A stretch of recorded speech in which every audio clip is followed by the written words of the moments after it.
So what I went in for, a 6-week upgrade at the end of September, turned into 6 months. You're probably already familiar with ongoing issues around labor shortages and supply chains impacting the ability of businesses and government to operate reliably. And along with them, charity. Come on up. There's a foot handle. Everything that's a screen here, that's what you were waiting for. That was the source of the delay. Yeah, it was a misc of parts. You know, when they put in a new autopilot, there's new servos that all go through the back, so the whole plane was torn apart. Last summer, we introduced you to Callum Wallace, a GTA pilot preparing to fly his single-engine plane around the world in hopes of raising $1 million for charity.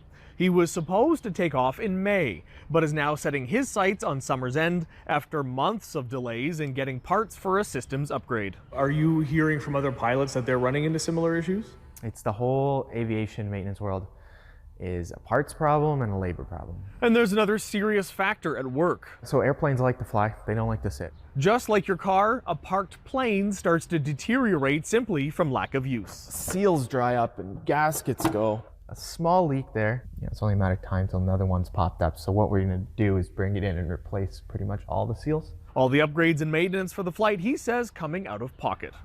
This isn't life-threatening or anything like that. You're not gonna fall out of the sky. However, when you're limited on your services around the world, the last thing you want is to go with any issues. Everything needs to be buttoned up. We'll be okay. It's interesting, during the first couple of years of the pandemic, we heard the word pivot often, and I think that all not-for-profits became pros in pivoting. Home Sweet Hope is the Halton-based charity relying on Callum's flight. They describe their service as providing wraparound assistance to single-parent families who are homeless or in precarious housing. We offer them a housing subsidy. We give them a year of life skills training, and then they do 2 years of college education, and then we move them into employment supports. And throughout that process, they take a bunch of different workshops on not only life skills, but professional development. Sarah says while they're prepared for the delay, the money will be much needed when it arrives. We're living in a totally different world when it comes to pricing. And so inflation has hit. Market rentals are up $1,000 a month. Callum saying he now has a new takeoff date of August the 1st.